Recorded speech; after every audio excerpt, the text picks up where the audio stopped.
This video is going to be my initial review of the Sidi Dragon 5.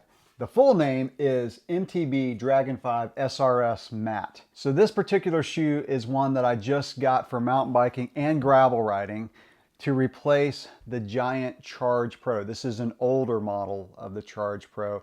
Now, like I said in my rant video, I guess you could call it, of why I don't like BOA laces, I said that this was probably one of the most comfortable shoes that I've ever used. The reason I'm replacing it is because, like I said in that video about BOA dials, I don't like the unreliability of BOA laces and BOA dials, not knowing when they're going to break. Now, yes, this one does use a BOA type system, but it is a marked improvement in terms of how easily you can replace these, and I'll get into that coming up in a minute. I did talk about that in that other BOA lace video, but let's talk about the features of this shoe. Now, I have worn this. This is not going to be a long-term review because the main thing about shoes is the comfort. This is a carbon sole shoe, and I only use shoes that have carbon soles now because of the power transfer to the pedals. I've used shoes since then that have a more flexible sole, and I can't use them. I just can't. Like those mountain bike shoes that are designed to walk in and also ride in. I have a pair that are almost brand new, and I just can't use them. I love a stiff-soled shoe, whether it's mountain biking, trail, cross country, or especially riding gravel. I like the carbon sole. So that's the bottom of the shoe. And I like the fact, by the way, that these are replaceable. So these little, I guess, spikes you could call them, or the grip part of the sole, you can replace those because I've definitely had those wear out on other shoes. So all of them, the ones in the toe, the ones around the cleat, they're all replaceable. So that's a cool feature. Let me talk about the strap at the top here. So this particular strap is adjustable. Now, when I first got this shoe, the strap was sticking out the bottom here, and what you have to do is you actually have to cut that off. And the reason I had to cut it is because I pedal with my heels in a little bit, and my shoes come very close to the cranks, and that little strap was hitting the crank. Now, it's got some numbers on the side, as you can see there, so you can have both shoes have the exact same amount of strap sticking out. So what you do is you can unhook this BOA lace, and I'm going to get into that because this is why I like these shoes. So what you do is you just unhook this little lace right there, and then you've got the strap, and if you pull this strap back, you can pull it out or you can push it in. And once you find your exact position, I would recommend cutting off any strap sticking out. I probably pedal with my heels more inward than most people, and so that's why you have to cut off that little part sticking out. All right, let's talk about the BOA dials. Well, I call them BOA. I don't think they're BOA. I think it's something that Sidi has come up with.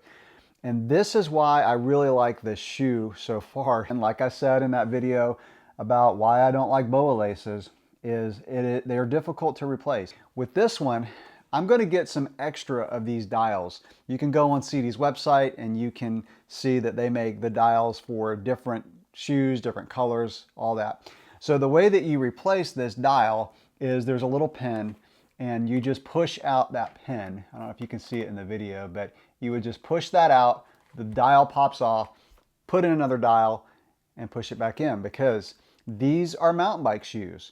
And there is a very likely possibility that at some point as you're using this shoe, you will catch the dial on a rock and break it off, damage it, have to replace it. Or these strings do not last forever, and that's kind of the crux of the video that I made of why I don't like BOA laces. It is because at some point they're gonna break. Probably not the first 6 months, but if you keep using the shoe, and I use a cycling shoe for a long time, like this is the most expensive pair of cycling shoes I've ever bought. These retail for $400, and I used my shoes probably at least 5 years. So that's the advantage of investing in a nice pair of cycling shoes like the Sidis.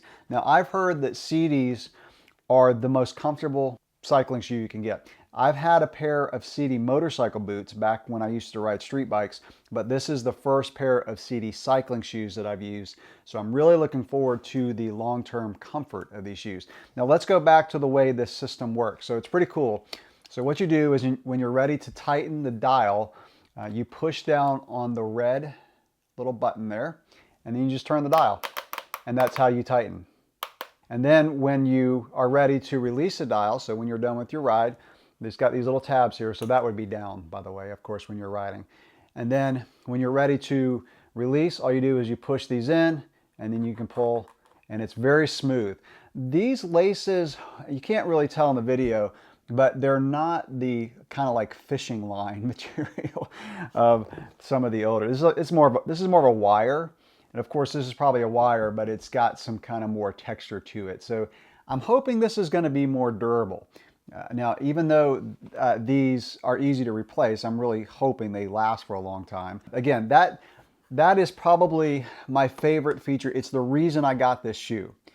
It's because I don't like how unreliable. This is like the second or third pair of BOA lace cycling shoes that I've owned. And like I said in that other video, it's hard now to find a high-end cycling shoe without this BOA type system. Again, I don't think this is a BOA system because I'm looking on the dial and it does not say BOA.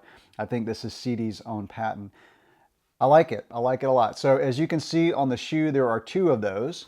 So if you were to break a dial in the middle of a ride, or you're getting ready for a ride or race and one breaks as you're lacing it up and you don't have another dial, then at least there's another one on the shoe. So if the top one breaks, it's probably not going to be a good ride, and you probably couldn't race. At least I wouldn't. I'd have a pair of backup shoes. I always bring a pair of backup shoes, but at least it has two dials. It also has a Velcro on the bottom.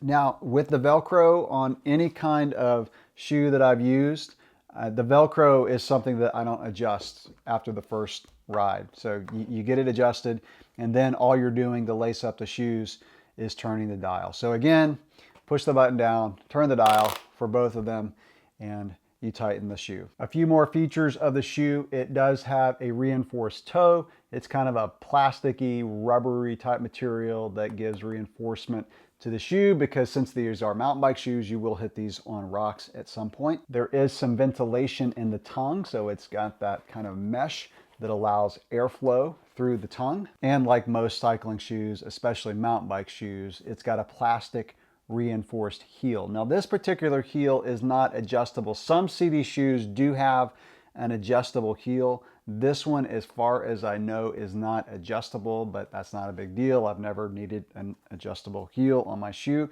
Now I have ridden with these shoes a few times, not enough to really give you a long-term review as far as the comfort, but they did rub my ankle. So like any shoe, you've got to break them in. You don't want to get a brand new pair of shoes and head out for a 5-hour ride. You want to start with a 1-hour ride. And so this did hit my ankle bone. I have pretty bony ankles, so I've got to break in the shoe a little bit, do a few more shorter rides before I put in a long ride. But as far as the stiffness, plenty stiff, plenty of power to the pedals. Like I said, it's got the carbon sole, which is super important to me. And, you know, it's just typical Sidi, great looking shoe. I mean, I have a lot of riding buddies that use Sidi shoes. So now I'm in the Sidi cycling club. So that's going to wrap up my initial review of the MTB Dragon 5 SRS matte cycling shoes by Sidi. Again, a mountain bike shoe that I'm also going to use for gravel riding because I use SPD cleats, SPD pedals on my gravel bike, as most people do. So I'll follow up this review in a few months after I get some long rides on the shoe and talk about the comfort and talk about any other features that I like or don't like about the shoe. So far, nothing that I don't like about the shoe. I really like this one. Questions, comments, drop those below. Thanks for watching.